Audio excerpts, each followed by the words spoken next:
1871, a man named Li Fong opened a laundromat at 913 Ray Street in Philadelphia.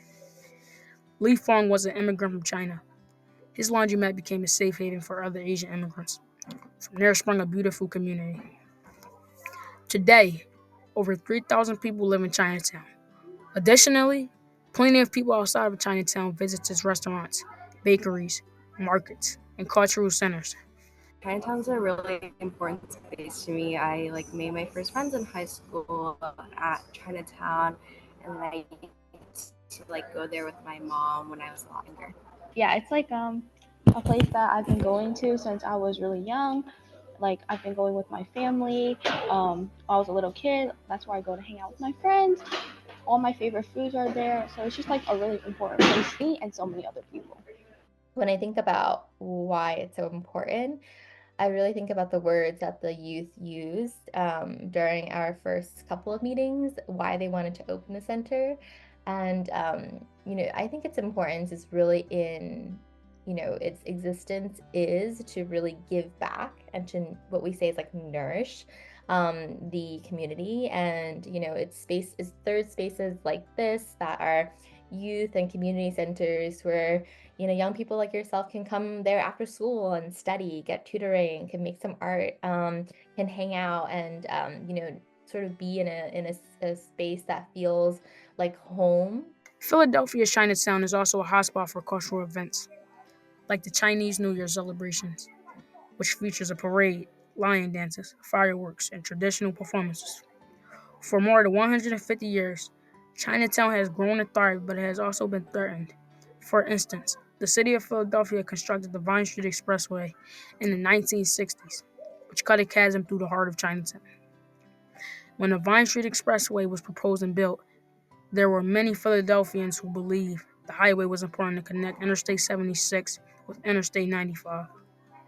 Even during the time of William Penn, Vine Street was an important and wide street meant to allow people to move quickly from one side of the city to the other. In 1973, the city attempted to tear down the Holy Redeemer Chinese Catholic Church.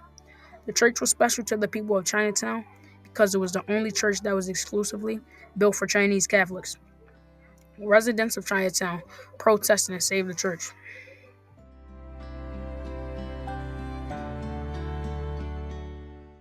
Most recently, the Philadelphia 76ers attempted to build a new arena in the fashion district of Philadelphia. The proposed arena, known as the 76 Place, would have replaced part of the shopping complex.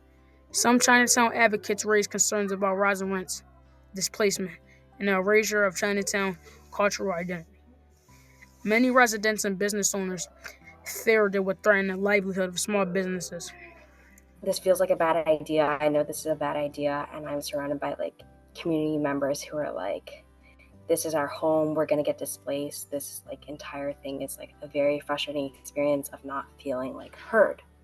The plan sparked significant controversy and backlash, especially from the nearby Chinatown community. Activists organized protests and applied public pressure, but many Philadelphians were also in support of the arena. For instance, trade unions argued that the arena provided needed jobs. Look, here's what I think. I think that world-class cities must have world-class facilities to get tourists and other folks to come into the city and bring their resources. But with any project that we do, it is extremely important that you have community input and that the community that'll be most affected is involved in the process. So I look forward to working with my colleagues who are on city council because they're the ones that are going to make the decision. I'm in contact with them and working with them to make sure they make the right decision. Chinatown in Philadelphia is not alone in having to resist threats to its existence. In Washington, D.C., the city built an arena that drastically changed the character of Chinatown. Now it is full of national chain stores and restaurants. Chinatowns aren't the only neighborhoods that are threatened. Across the country, African American neighborhoods have been demolished or greatly changed due to movements like urban renewal and gentrification. This is a story of our rights and responsibilities as citizens. Residents and supporters of Chinatown over decades have built a thriving community. They have also fought to protect that community. As citizens, we have the right to advocate for what we believe in. We also have a responsibility to do this. been so repetitive that we have to fight for Chinatown and like our communities. So like when I first heard of it, I was really sad and angry and just knew like I needed to do something about it.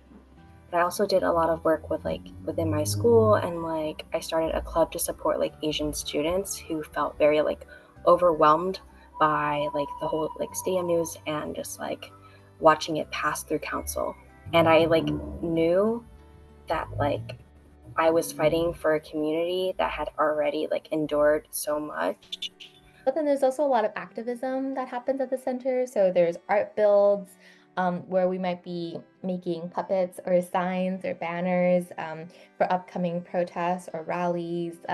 It's also a space that we rent out to. Today, there are plans to cover part of 676 to further improve Chinatown. These plans were made because citizens continue to exercise their rights and responsibilities to seek change.